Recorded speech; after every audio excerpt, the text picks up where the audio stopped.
Welcome to the Oracle of Enlightenment Vortex. This is the Observer, Sal Monaco, and joining us tonight are the Prez and Vanessa.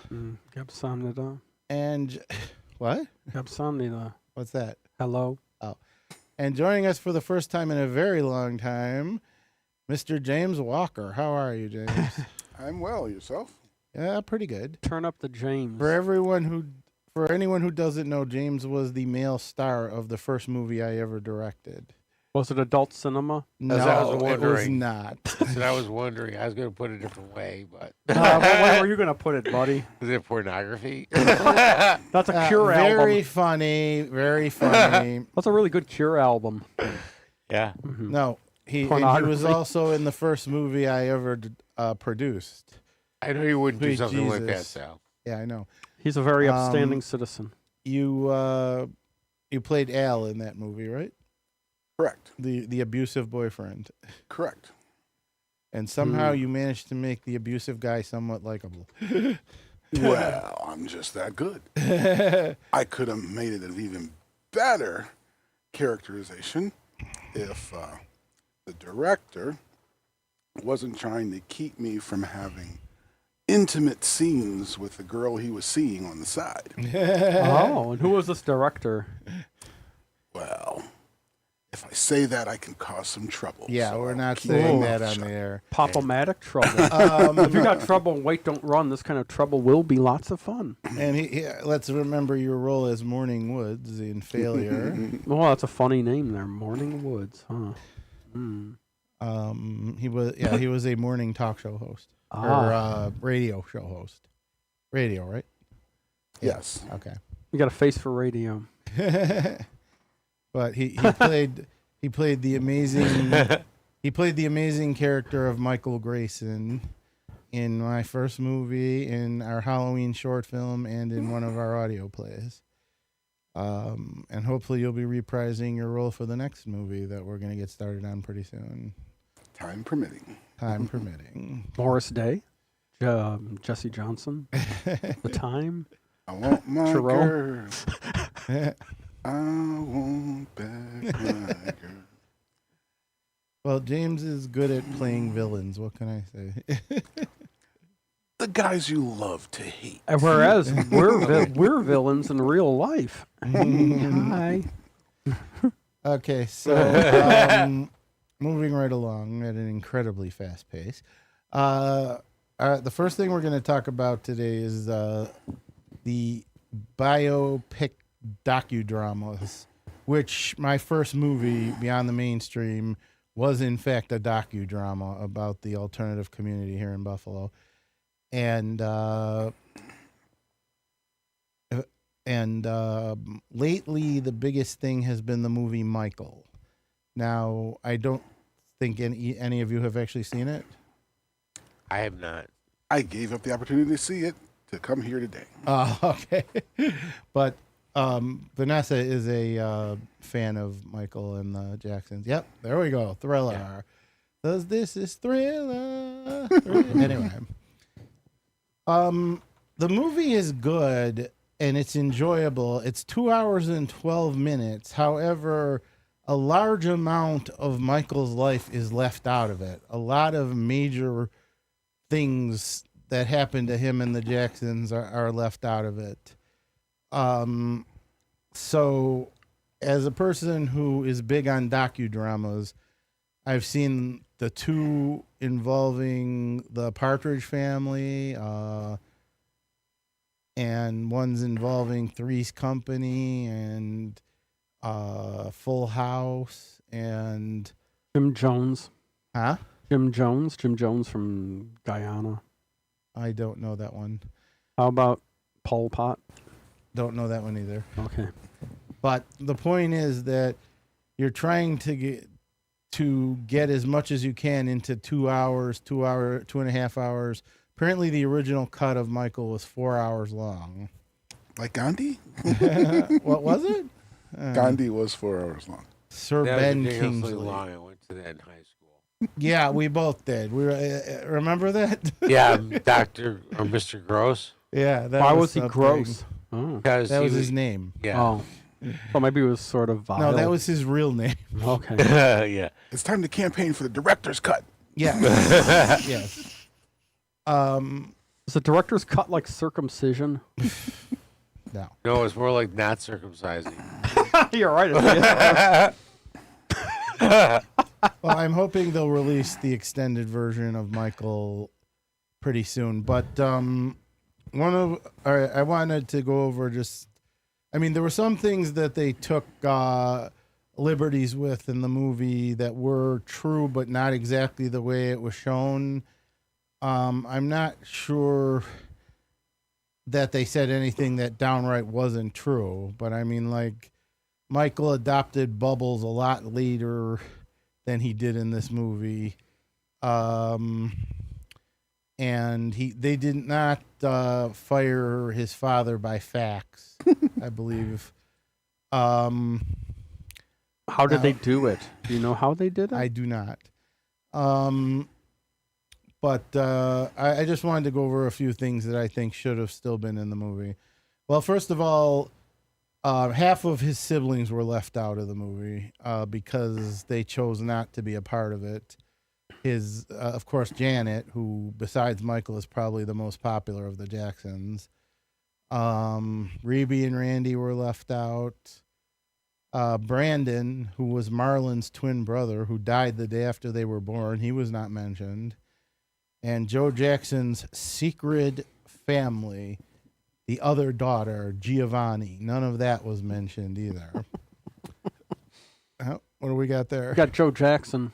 Mm-hmm. Wrong Joe Jackson. Wrong Joe Jackson. There was a lot of things involving Michael's solo career that were left out because they made it look like this album, I think it was called Off the Wall, Oh, off the was wall. meant to be his first solo, and I guess it wasn't. There we go. Michael Jackson, Off the Wall. That was not his first solo. There were other recordings. This was the one with first one with Quincy Jones, though, Yeah. producing, which is And what got him although- really far. Yeah. Although Quincy Jones is in the movie, a lot of his mentorship of Michael and everything else is left out. And, of course, everything involving Diana Ross, yep, and The Wiz, Michael playing the Scarecrow in The Wiz, all that was filmed, but it was also left out because she decided she didn't want to be part of it also, and I guess did a lawsuit or something. Now, The Wiz was a major thing in Michael's life, and for it to be That's left huge. out. That's where he solicited Quincy Jones to be his producer. Exactly. And without Quincy Jones, you wouldn't have Thriller. Exactly. And he wouldn't be as big as he is. Because this is Thriller. Anyway. Mhm.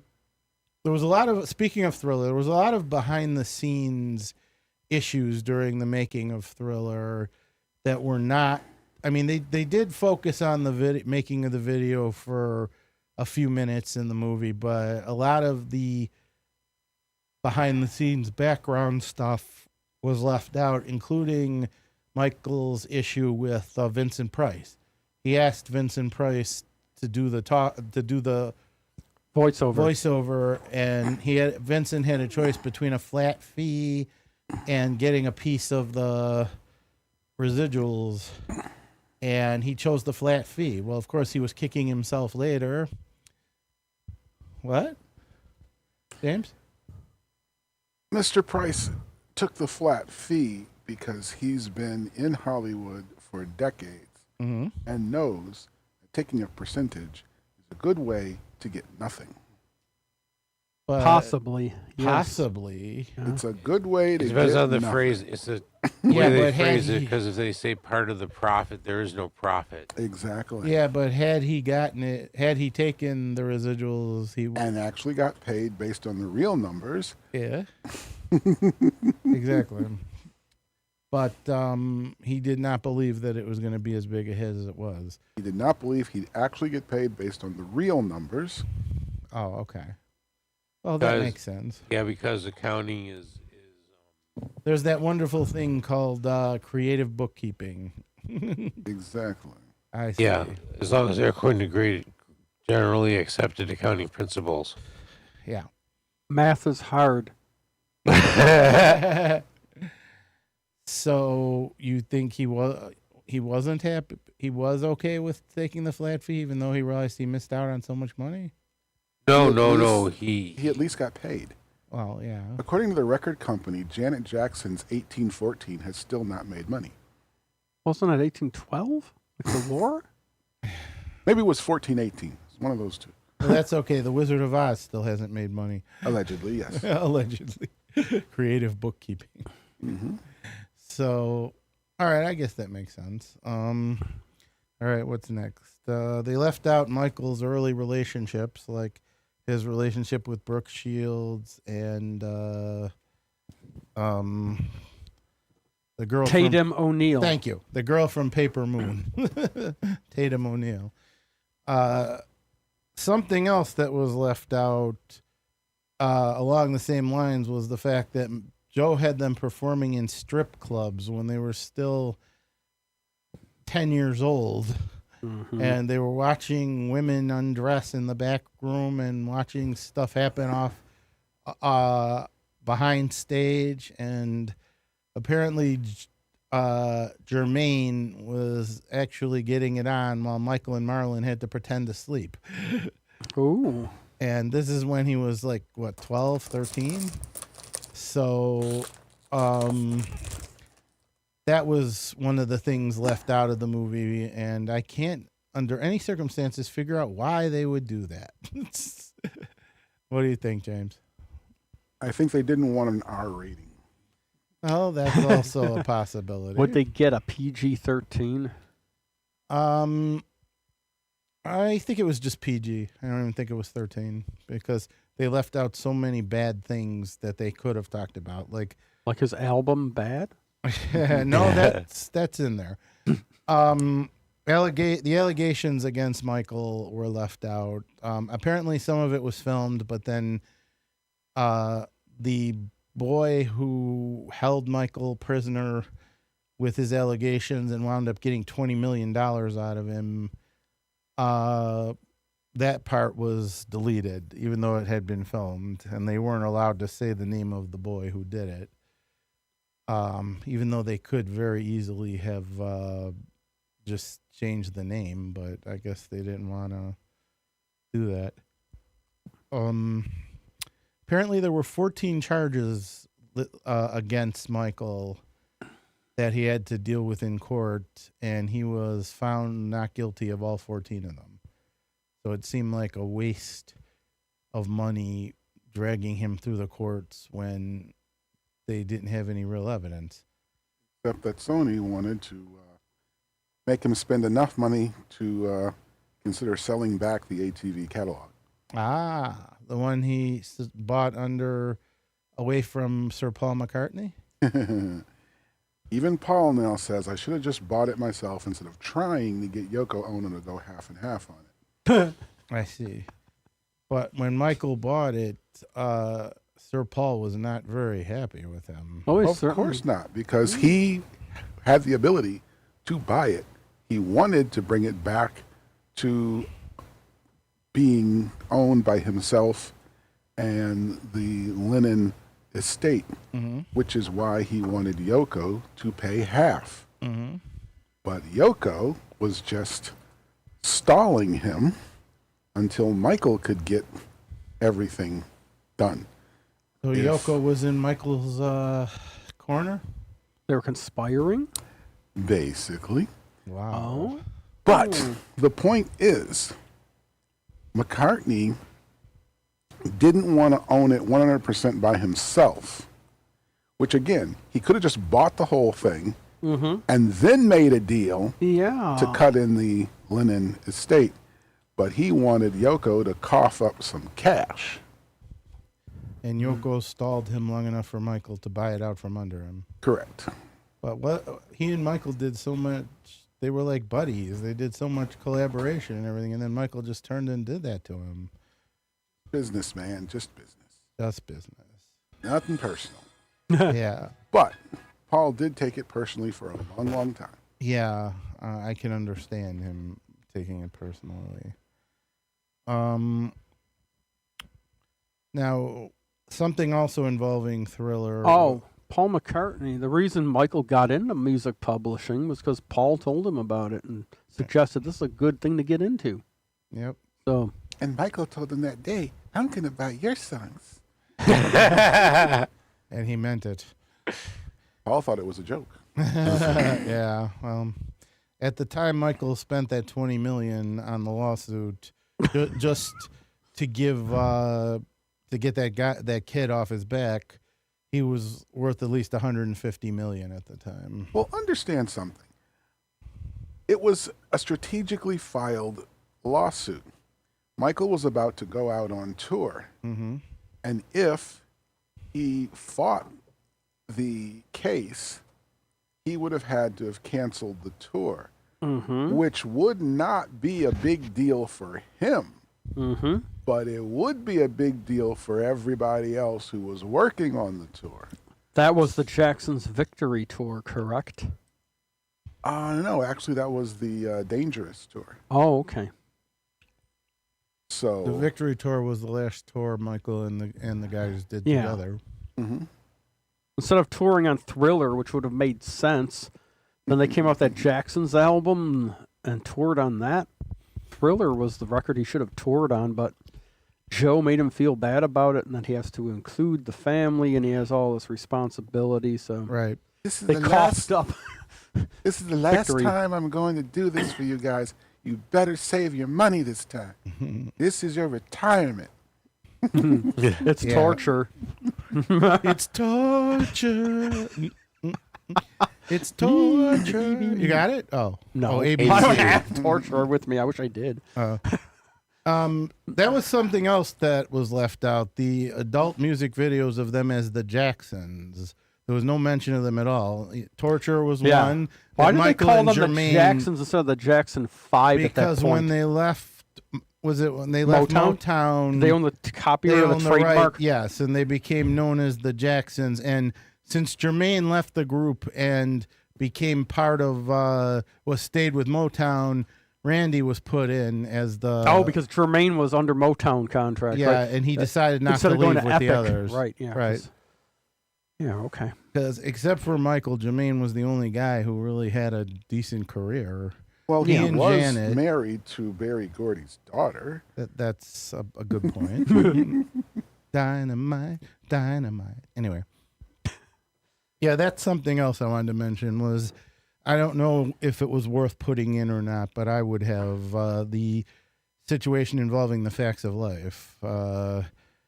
Kim Fields, is it, who played Tootie on The Facts of Life, asked, she was starting to come into her own as an actress, and she asked the show if they would ask Michael Jackson to be on the show.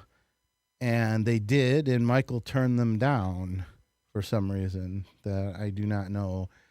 And Jermaine wound up stepping up and taking the episode for himself. And it's actually a very good episode. And Kim gave the best performance I've ever seen her give in that episode. So, I don't know. Do you think that would have been worth mentioning, James, in the movie? Well, It's minor. but the problem is it's more giving you an opportunity to include people who have opted out of being in the movie. Just like you can't do Torture, because Torture was supposed to be this big epic music video along the lines of Thriller. Mm-hmm. And Jermaine, and Jackie got into it so much that it just ended up being one big family fight. Michael and Jermaine refused to cooperate. Mm-hmm. Michael ended up not showing at all. And so did Jermaine. So, Leading, But how was Jermaine involved if he wasn't in the current Jacksons lineup? because he For came Torture. back eventually. But was he playing on the record itself, Torture? he was on Victory. And Yeah, I thought you said Jermaine Jackson wasn't involved in the Victory thing because No, he was was with involved in the Motown. Victory thing. Uh-huh. We're talking about the Jackson 5 after they left. oh right, But he Okay. eventually came back. And Go ahead, James. He just came back for Victory. Yeah. Victory Gin, 1984. And they did. He also came book? back. Victory Gin. Before. Book, 1984. Yeah. They drink the Victory Gin. Oh, I Well- never read it. No, I didn't. He also came back for something that I really thought should have been included in the movie was their video "Can You Feel It?" I mean, it holds up even today as one of the greatest music videos ever made, starring the original Jackson 5. And have you seen it, James? Of course. Yeah. Well, what do you think of it? One of my favorites. Too bad that the mix on the music video is so low. It really needs a HD remix. Remaster. Yeah. Right, yeah. Yeah. Mm-hmm. But it was. I really was upset that they didn't include "Can You Feel It" in the and "Torture" in the movie, because "Can You Feel It" was probably the biggest thing they ever did together, and Michael wrote it. So Bigger than the 70s cartoon? that we'll get to that. Sal, what were you gonna say? No, nothing. Okay. No, I'm No talking comment. about as far as the videos and things go. Yeah. And I just watched it the other day, and it still holds up now, 40 years later. It basically makes the Jacksons look like gods and are basically showing the creation of the universe and stuff by throwing stardust at people and all this other stuff. Don't you agree? Yeah, it's an epic music video. Yeah. But again, the mix is the problem. The sound effect for Michael raising the rainbow is louder than the music or the singing. Yeah. Stars do shine. Water in salvation is in mine. Anyway. I don't think I ever saw it. You gotta Really? I'm YouTube that. surprised. You got to YouTube that. That's where Okay. I could have sworn Yeah. I showed it to you back in high school. You might have. Maybe I did see it. Yeah. Okay. Next, I want to. Vanessa brought it up. The cartoon, Mm-hmm. the Saturday morning cartoon that was in the early 70s. It was not mentioned at all. Now, some people think it's because of copyright issues that they didn't own the rights to be able to talk about it. But I mean, you can't I- even say that it existed. you No. could talk about anything. You just couldn't show anything. I know, but there wasn't even. They could have just said, "Hey," like they did in the one involving the Brady Bunch. Where they talked about their Saturday morning cartoon. They could have said something like, "Oh wow, you guys have a Saturday morning cartoon now. That's something to think about and everything." They could have said something like that, but they completely glossed over it, like it didn't happen.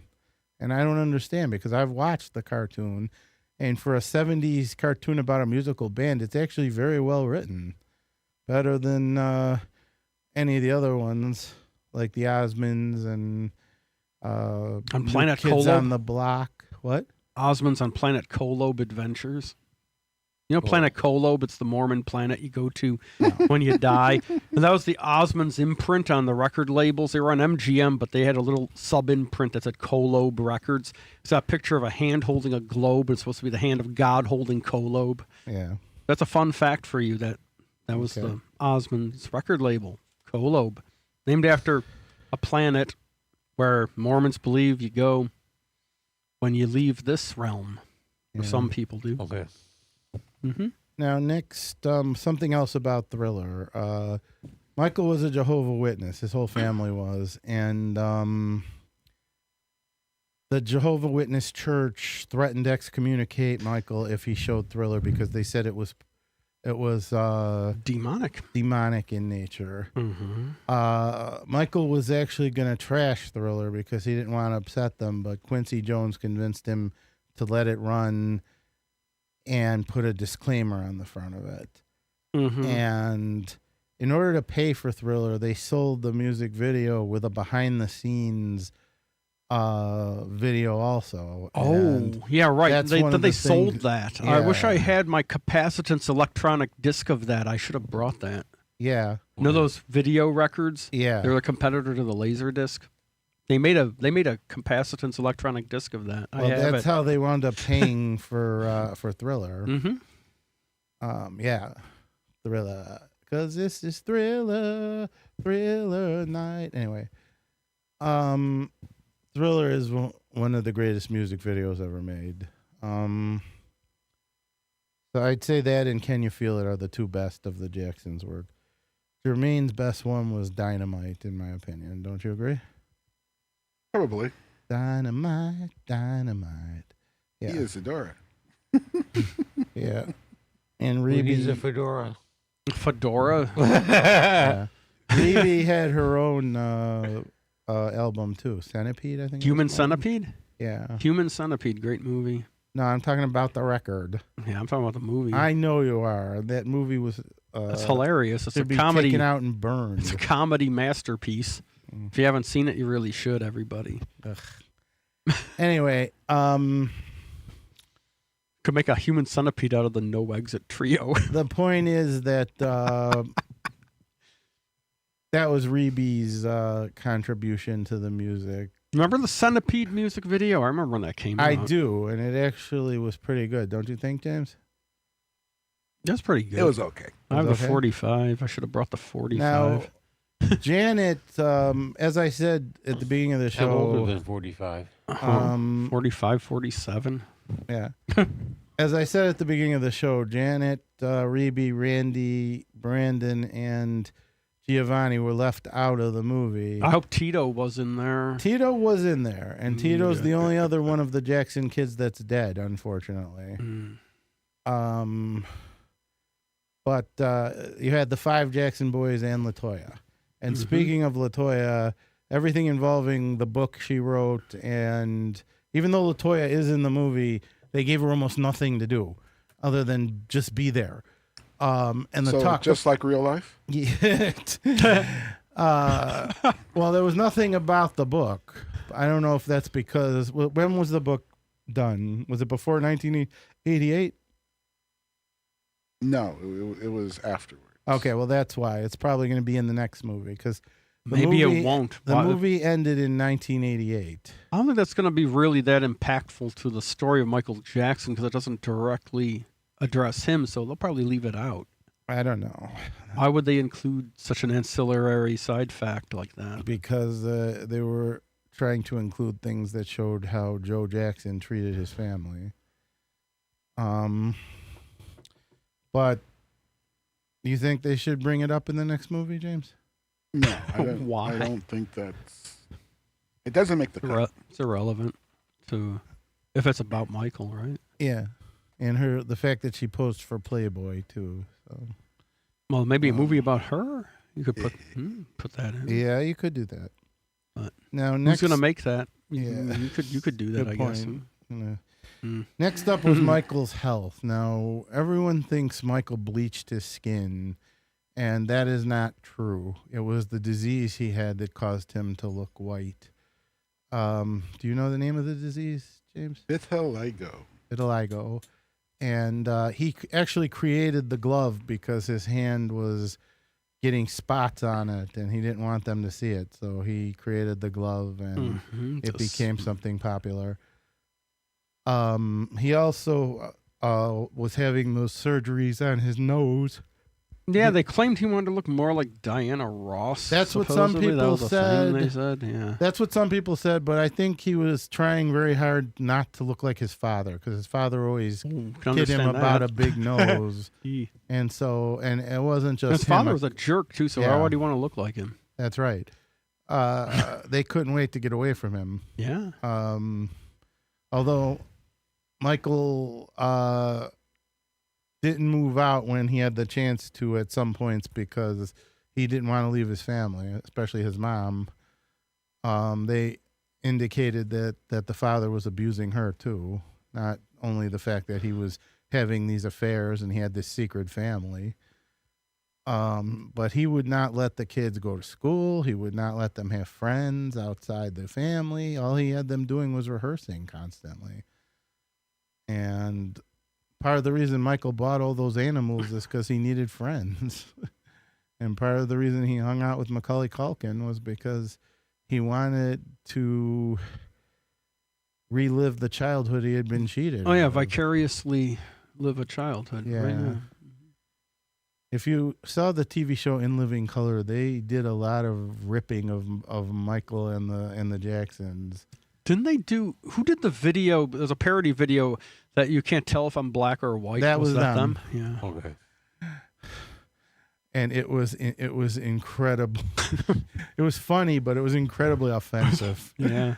Just Okay. like they did Men on film. they did Home Alone 3 with Michael being the one sneaking into the house Oh, and right. Macaulay setting traps for him. I've got naked pictures of my sister. Well, so does everybody else.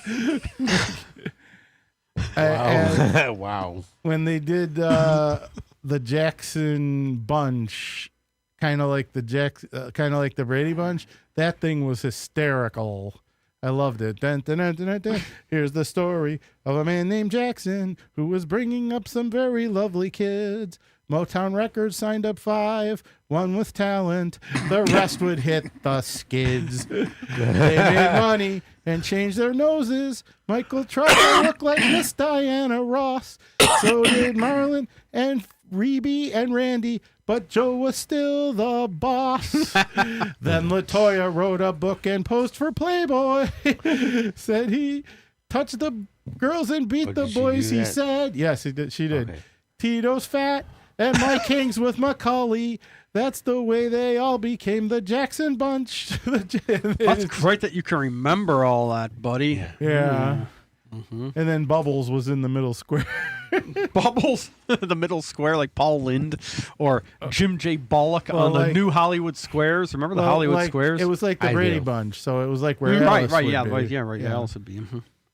And they actually did a Family Feud one where it was the Jacksons versus the royal family, and Jim Carrey played Prince Harry or somebody, and I think it was David Allen Greer that played Joe, and they kept making fun of LaToya and Tito, and it was funny as heck.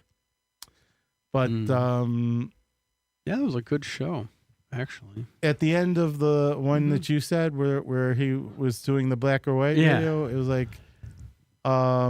he breaks a window on a car and a cop comes up and takes him, and he says to the cop, "Can you help me, officer? Am I black or white?" And he says, "You're under arrest for vandalism." And he goes, "What? Well, I guess I am black." Yeah. And some of the dialogue was kind of like, "I'm still a virgin and I'm 33. Even Madonna won't have sex with me." I mean, it's like they were just ripping them to pieces on that. You got quite a memory bank. Yes, I do. Just rattling all that off like Okay. long form. It's very impressive. We mentioned that a lot of the stuff involving Quincy Jones, the stuff that happened before Off the Wall, and the feud with Sir Paul were all left William out of the movie. Campbell Shears.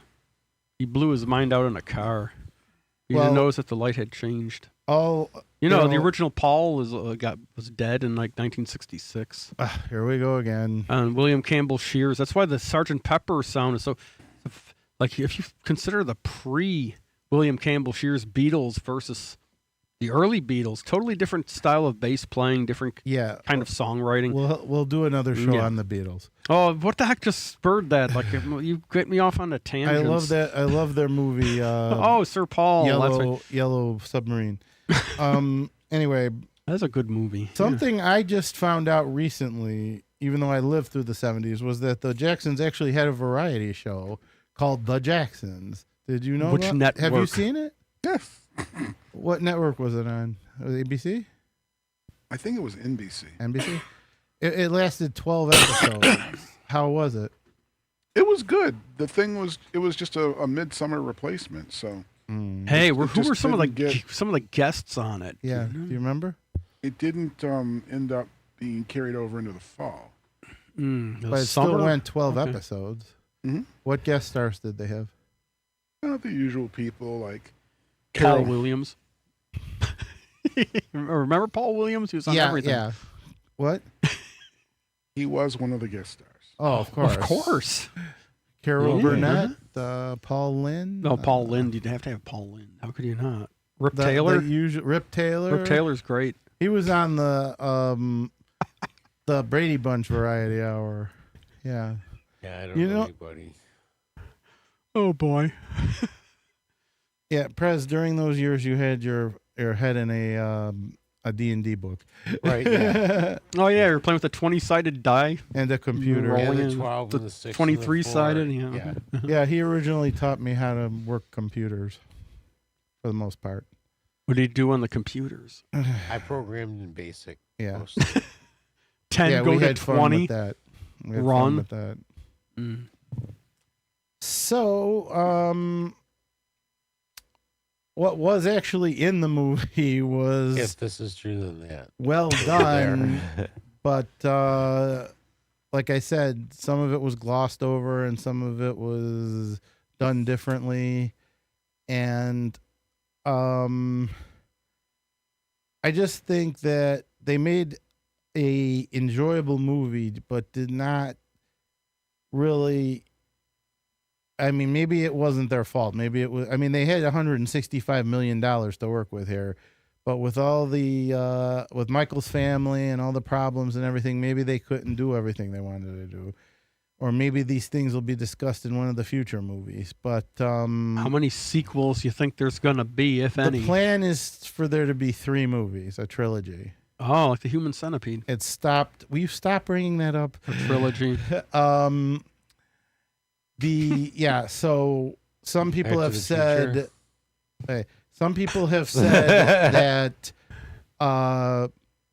there may not be any more movies because of all the controversy, but there's one thing that's more important than controversy: That's a good Prince album. money. Oh, controversy. And if they know they're going to make as much money on it as they did on this one, they'll make it no matter what. How good it's going to be, we'll have to wait and see. So, just So like how much did it make so far? I don't have exact numbers, but it's made the most of any biopic music ever. Okay. You mean it's outselling Melania? Yeah. Oh boy. Imagine that. If you guys saw any of the movies any of the docudramas involving the Brady Bunch, the Partridge Family, there were a couple of each, and there was a really good one involving different strokes. Strokes. Those are the different strokes. Yeah, different Right. strokes. Yeah. This Like Billy boy- Squire, stroke me, stroke me. It was stroke You men. got to stroke remember, men. this is the guy who had a pool during the summer and wanted us to sit inside and play D&D. Well, you had 23-sided die. Why wouldn't you? I have a 30-sided die. How many? You had 20, 11. I like the 2011? the 11, the You know, 13-sided die. Those are. Sometimes it doesn't always pay to be around geeks. Does it ever One pay? of our other friends did the same thing. He had a pool. I wanted us to go swimming, and he just wanted to play games inside. And I'm like, guys, we can do this anytime. Let's go swimming, and we did. Okay. You remember? Well, I don't want to say his name on the air. Could describe him, No. but not say his name. The like guy the who owned the Jackson movie. pool. Yeah. Like, But if you looked at any of these biopics or docudramas, they told all the really important stuff. Even the one with the Three Stooges with Michael Chiklis playing Curly, that one was very well done. I mean, I know Three Stooges. they put in almost everything they could possibly have put in. I mean, at some points they kind of, glossed over it a little, but it was still there. Like the fact that when Curly got sick, Shemp didn't want to come back, but he did because he knew that Mo and Larry would be in trouble if he didn't. And he said just until Curly gets better, which of course Curly didn't get better. But we could do a whole show just on that one. the Three Stooges. Now the other thing I wanted to discuss, we have about 20 minutes. 20-minute workout. I loved that show. Of course you did. I have records from that. I like the 20-minute workout records. I should bring those. You'd love those. The girl who played the one girl, Beth, she was the best of them. Yeah, the remember other the girl, 20 Nicole, I Yeah. didn't like as much. Mhm. She reminded me too much of Suzanne Summers. Right, But right. When Beth did it, it was like, come on now, 4 more, 3 more, 2 more. I had to watch it before I went to the beach during the summer. Why? I don't know. I just did. You enjoyed it. Yeah, I guess so. Mm-hmm. And I was like, I think it was in Ghostbusters where Rick Moranis says, I did the 20-minute workout, but I super sped it so that it only took 10 minutes. And I'm like, yeah, that's a good way to have a heart attack. But his character of Lewis was a bit of an idiot. How he became a lawyer, I have no idea. I usually do probate, and I do a lot of night court, and they're like, that's okay, Lewis. We were arrested at night. Anyway. So next I want to talk about reboots. Now, we've discussed it a few times here on the show, but what I want to say is what constitutes a good reboot, and why do you think it works and it doesn't? Now, I'll start off with Quantum Leap.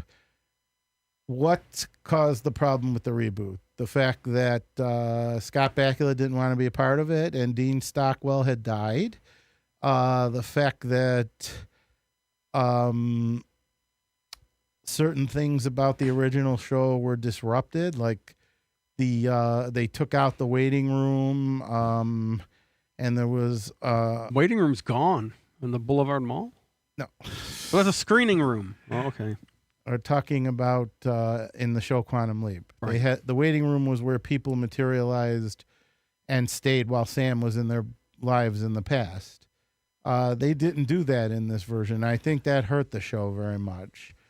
The fact that the accelerator was controlling things, I didn't think that was well. I mean, there was at some point the thought that Ziggy might be controlling the leaps, but I really don't think that was a good idea. I mean, that could have been it, but a lot of people fault the fact that there was too much emphasis on what was going on in the present day and not as much on the leap.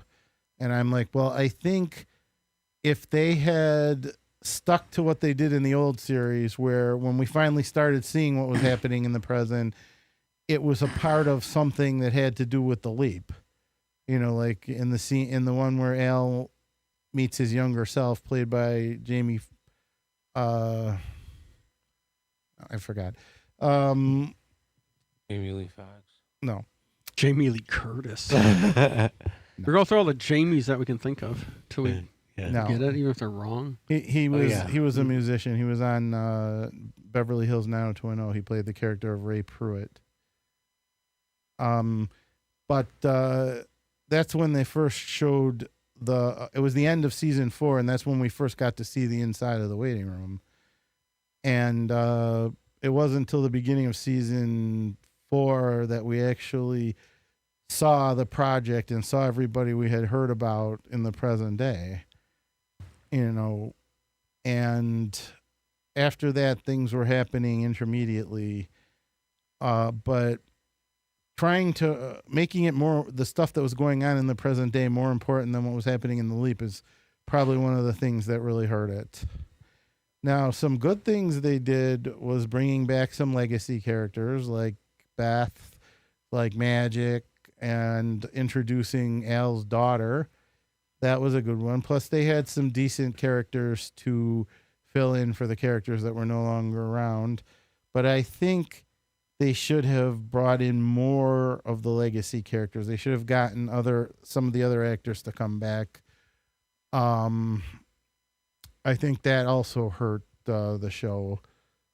Do any of you fans of Quantum Leap? I watched some episodes and I enjoyed it.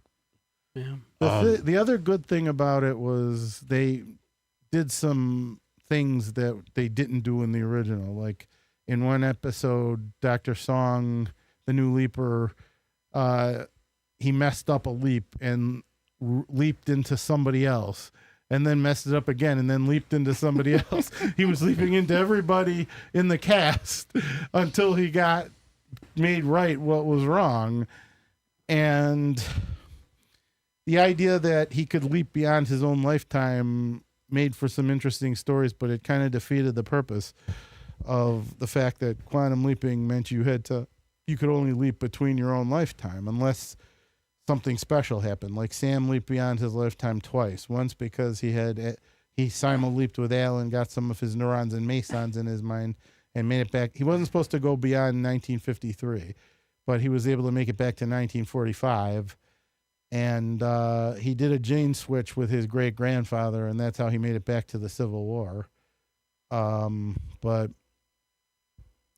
don't you hate when a story creates this whole world and then they break the world by doing stuff that makes you say, that's not how the Force works? yeah, exactly. Exactly.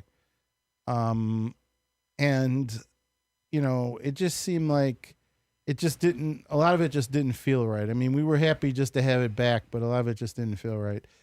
Another example would be the rebooting of Full House. Now, that was done very well. They brought back every character from the show with one exception, and that was Michelle, because the twins wouldn't agree to it, the Olsen twins, because they're too busy running their fashion empire. And then they created all these new characters, which I thought really worked out well. And they dispensed with a lot of the jokes from the old show and just did some fresh stuff.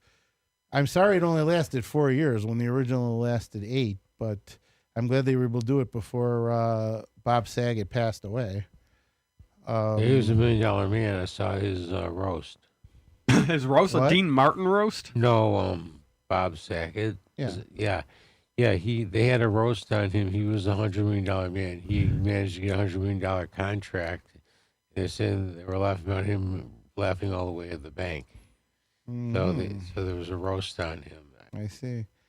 Oh, you mean one of those TV shows where other celebrities poke fun at you? Yeah. Yeah, okay. Yeah. Those are good. There used to be the Dean One of Martin the roasts things, in the 70s. one of the things about the show was the fact that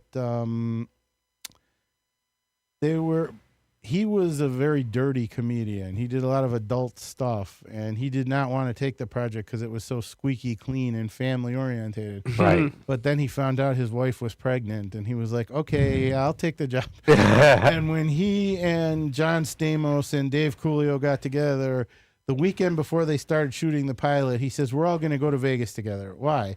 Well, how are we going to play best friends if we barely know each other?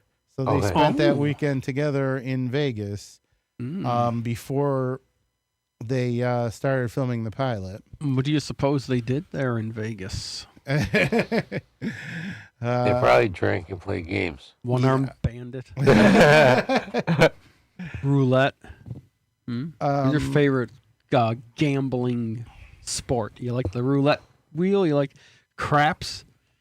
Well, Anyway, James, 21. do you want to mention any reboots that you like? For the most part, I can't say that I know of any reboots that I liked. Oh. Like right now, they're talking about rebooting Firefly. Yes, that would be good, even though, of course, Ron Glass has passed away and he couldn't be part of it unless they CGI'd him in, but I don't think... Well, that's why they're doing it as an animated show. Oh, well, then maybe they can do it. Everybody is going to be back in the animated show. The plan is that the show will take place in between the last episode of the series, but won't go farther than the movie. Mm-hmm. There was also a plan to bring it back previously as a live-action show, but it was going to be Mal and River flying the ship and having interactions with other people and maybe having guest spots for the other people. Well, since it ended, Nathan's been busy, first with Castle and now with the Rookie.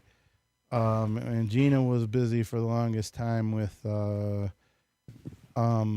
Suits. And Adam, I can't think of anything of what Adam was doing other than he was on Chuck for a long time, as well as he was on Angel for a little while. So yeah, but River Tam is my favorite character.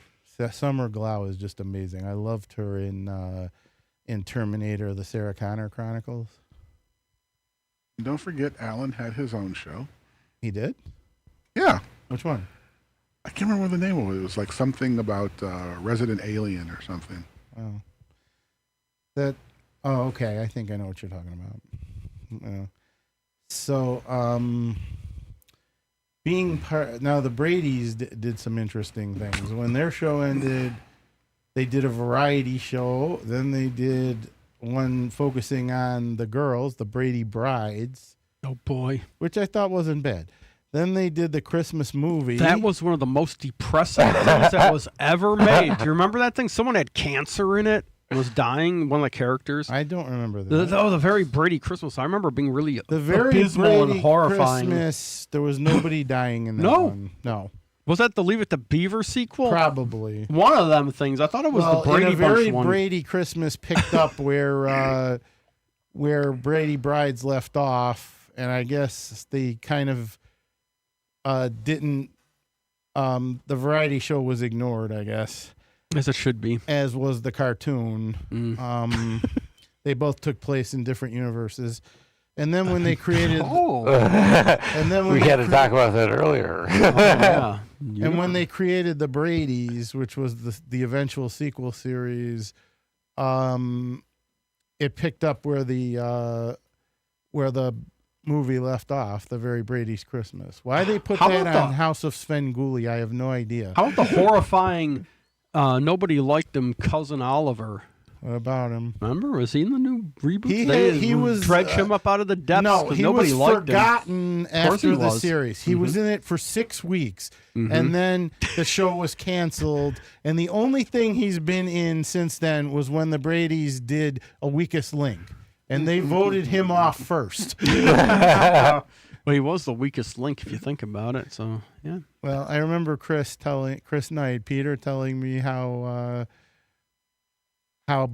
the bad feelings it caused in the group, and I was like, "Well, what were you expecting? I mean, this show is made to cause bad feelings." Oh yeah, certainly. Especially when Cindy and Bobby, was it Cindy? No, it was Cindy, and I think Peter voted Florence Henderson off, and she called them losers right on TV. And then Chris said to me, she may never talk to me again.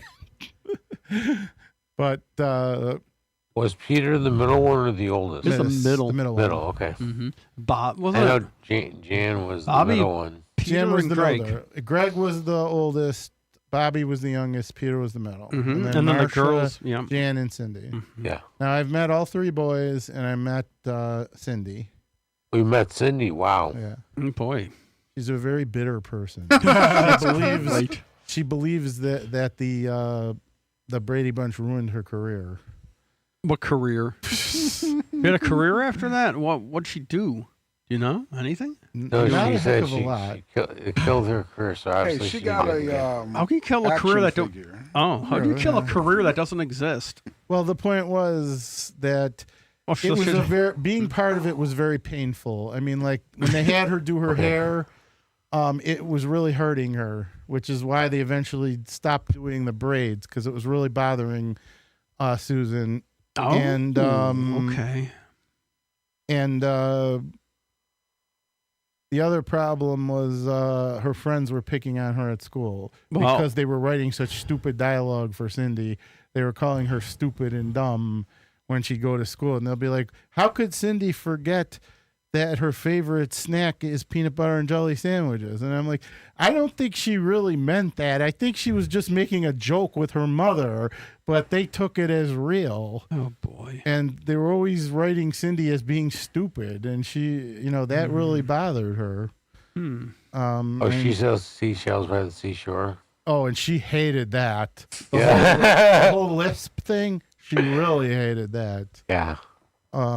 So, Although her and Michael were making out in Tiger's doghouse. Okay. What? Yeah. Oh boy. Did you know that it was the jokes that ended the Golden Girls? What do you mean? Well, if you make a joke about Blanche, Yeah, the joke is Blanche is a slut. exactly. And Rue McClanahan knows she's not a slut. Uh-huh. Right. If you make a joke about Betty White, the joke is she's stupid. She's an idiot, And Betty White knows she's not stupid. right? Right. If you make a joke about Dorothy, what's the joke? That You serious?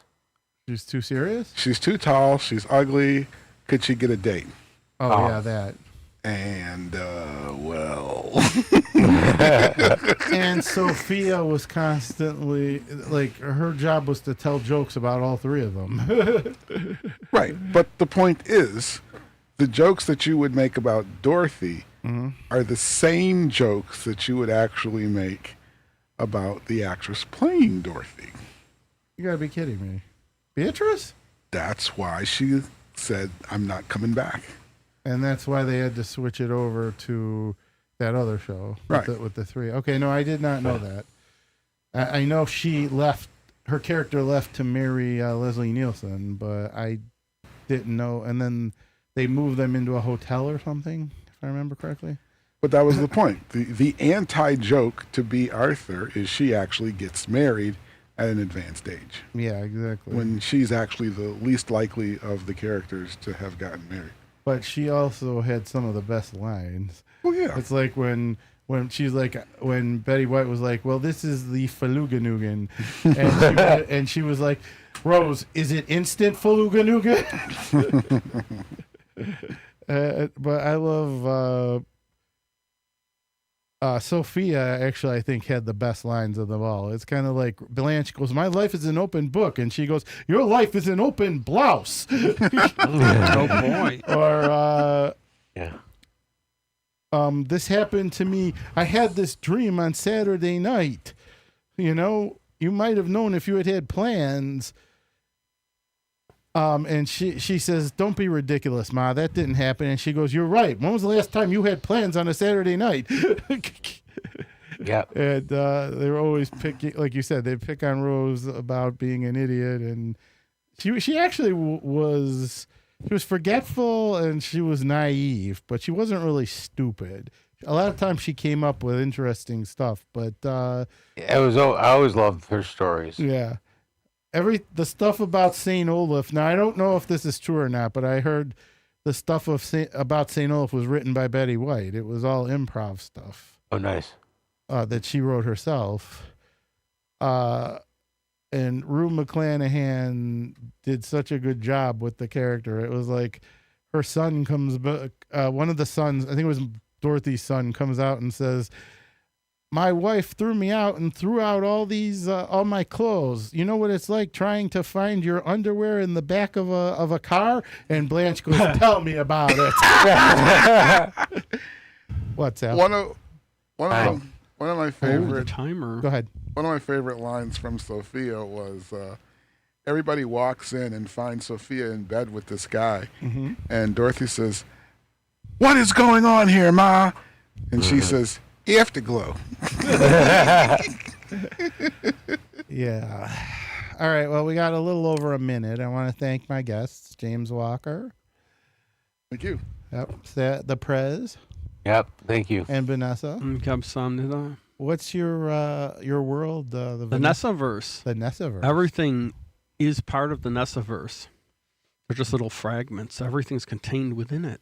Even Mixed World is a little part of the Nessaverse. And like, there's planets. Do you want to be a planet in the Nessaverse, Sal? No, thank you. Could have moons that circle around you. Yeah. It's really cool. Well, as we talked about Michael, I say go see it and decide for yourself how good it is. And don't watch reboots because don't not watch reboots because you're afraid they're not going to be good. Give them a chance before you decide whether they're good or bad. Oh, yeah, prejudging. That's not a good thing. Prejudging's not a good thing. No, judge for yourself. At least watch it. Now I can't really say about Centipede because I haven't seen the movie. It's but funny. From what I've heard, is That's All right. hilarious. take us away, Tom.